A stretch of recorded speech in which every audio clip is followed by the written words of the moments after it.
Hello, everybody. Are we ready for the Moth tonight? Is everybody excited? Excellent. We see a lot of new faces as well as a lot of veterans out in the crowd. Welcome. First of all, we'd like to thank WLRN and our sponsors over there. They do a great job at supporting us, as well as all of the volunteers tonight. Everybody, round of applause. All right, Gabby, are you ready to go? Bring it on. Give it a big hand for Gabby.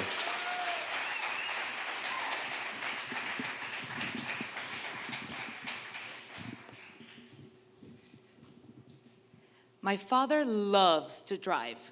He loves it. When we were little, he would take us on these super long road trips all through Venezuela, which is where I'm originally from, and we would love it. In fact, when we were very, very little and we couldn't sleep, my dad would just pack us in the car, drive around the block, and voila, like a charm. We would sleep like babies. So, Nikki, how you doing? Good? All right, let's bring her on some applause.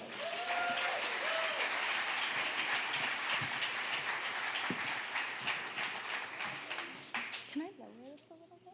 How do I move this down? Can I lower it just a little? Absolutely. Thank you. That should be good. Yeah, thanks. Okay. So my grandpa died about 6 months after my grandma, and I was 19 at the time.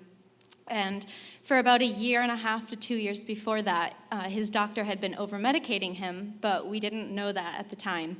And for my entire life, my grandpa had been suffering from manic depression, bipolar, and probably at the end, a little dementia.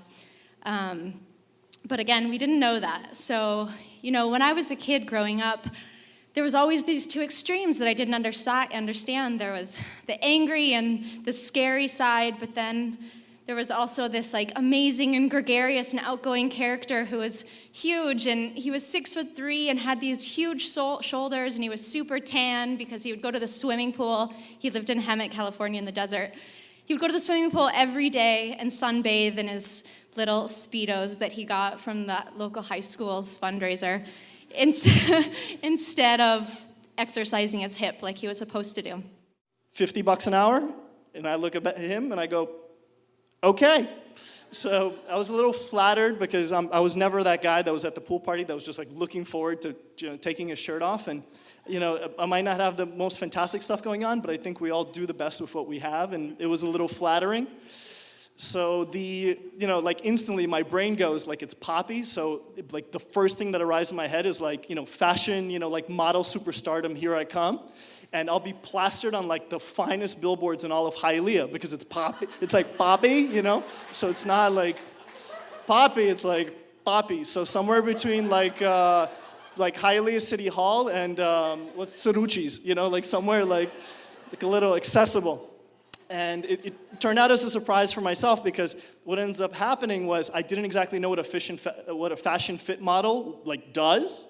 So the dynamic that played out was I thought that against their will, because of lack of options, they were going to get a nice Eastern European flavor to their new line. And what ended up happening was it was 3 hours of the most uncomfortable stuff. So he reaches over and just gives me a little plastic package with something yellow inside of it, and I open it up and it's underwear because it's Poppy's underwear line. It wasn't their main line of clothing. So I look at him, he looks at me, but I already committed, so I'm in. And this lady, I feel bad and I can't just be whatever. So this bothers me on a couple different levels because first, I wasn't planning on being in my underwear. And I certainly wasn't planning on being in their underwear. And say what you will about Indian people, and I know each one of you have an opinion about Indian people, is that they're very courteous and they won't bother, even though they live next to each other, about each other's business. So they didn't bother each other for a few days until obviously they lived next door to each other and they started talking, and they were like, Zayn hasn't been coming. Is everything okay? I heard your health isn't that great. oh, I've heard your mom's been ill. And they were just like, wait a second, none of this adds up. And they saw me playing one day in school, and I started talking. And I don't know if my tutor knew about this myth, about this whole like black mouth type deal, but she said, by the way, your mouth's looking really gray. So I go home and I check my mouth, and I'm like, oh wow, it is turning gray. And the next day it turns really gray, and the day after that it turns completely black. This is completely true, by the way. I'm not just making this up. And I started going to tutoring sessions starting that Saturday, and I spent the whole day there. And I'm sure there's like a scientific explanation to why my mouth turned completely black by the end of that week, but I never did my science homework, so I wouldn't be able to tell you. Thank you.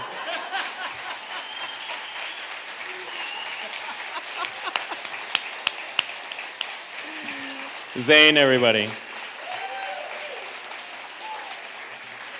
Oh boy. And now the end is here. No one? Frank Sinatra? Wow. Like I said, they're not all winners.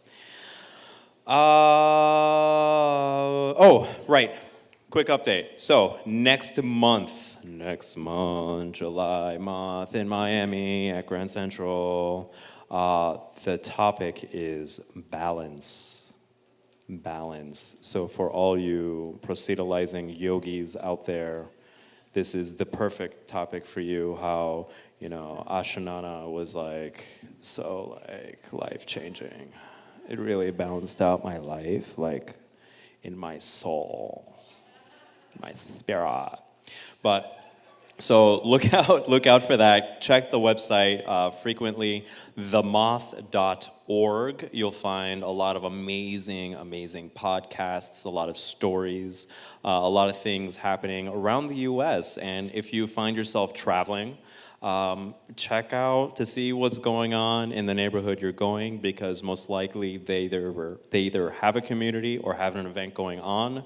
I was fortunate enough to visit something in Portland, Maine, and it was amazing. There was about 1,000 people packed in the theater, packed house, standing room only. It was amazing, the most unbelievable stories. And I would love to see Miami get up to that. So it starts with you. Share with your friends. Coming up next month. Again, big thanks to all the crew, all the technical people that make this all possible. Sound, video, lights, everything. Thank you to Grand Central for giving us this beautiful space.